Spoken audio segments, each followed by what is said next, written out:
One thing that became very clear to me as I've gotten older is that I hate letting fears stop me from doing what I want to do.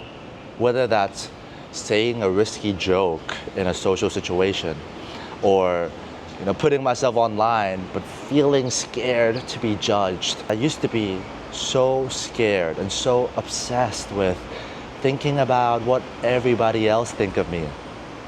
So, if I want to say hi to someone in a cafe, I'm thinking, oh my God, what if other people see? What if people think I'm weird? What if people think I'm creepy? What if people see me get rejected? I want to put myself online, but what if people think I'm unqualified? And just imagine if you, instead of holding yourself back, instead of obsessively thinking about what could go wrong, how you could be judged, how you could fall short, imagine if you just believed in yourself a little bit more. You either suffer the pain of discipline, of action, or you suffer the pain of regret. And that, to me, is very fucking scary. I imagine a scenario when I would be 80 years old on my deathbed, reflecting on my life, and I really don't want to think what could have been, or what could I have been had I just believed in myself a little bit more, had I just followed my heart a little bit more. I think one thing that's good with getting older is you develop a better relationship with your demons, whatever that thing is for you. These internal negative thoughts where you say to yourself, oh, you're a loser, or oh, you're not entitled to have a successful business, to talk to a girl like this. Whatever that thing is for you, you over time investigate, you develop self-awareness. Where are these thoughts coming from?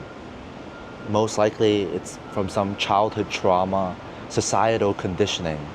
And over time, you can challenge it with enough awareness such that it stops ruling your life. At least for me, that's what happened. I think as I've gotten older, a lot of these anxiety, depression-driven thoughts, I became more familiar with it. I can look at it and be like, oh, it's you again. It's this old story again. I know where it's coming from. I can accept that it's there, but choose not to let it rule me.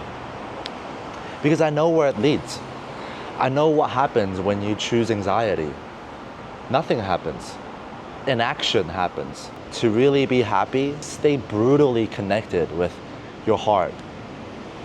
I know it's vague, but there's really no other way to put it. Stay connected with your heart. Like, what do you want? What do you want to say? What do you want to do? I want to leave you with a quote by Theodore Roosevelt. It is not the critique who counts, not the man who points out how the strong man stumbles, or the doer of deeds could have done them better. The credit belongs to the man who is actually in the arena, whose face is marred by dust and sweat and blood, who strives valiantly, who errs, who comes short again and again, because there's no effort without error and shortcoming, who does actually strive to do the deeds, who knows great enthusiasms, the great devotions, who spends himself in a worthy cause, who at the best knows in the end the triumph of high achievement, and who at the worst, if he fails, at least fails whilst daring greatly, so that his place shall never be with those cold and timid souls who neither know victory nor defeat. But yeah, that's pretty much it for today's video. Just wanted to dedicate this video to my older self. This is obviously something that is still in my mind. I think your demons, your thoughts, these negative thoughts, they don't really go away, but you do learn to develop a better relationship with it. But yeah, right now we're in Hong Kong. We just finished up Tokyo, spent a month in Tokyo. I think up next, we're either gonna go to Taiwan or Shanghai. But yeah, very excited to show you guys both of those cities, either one of them. Otherwise, if you're still watching, you're a real one. I'll see you next time.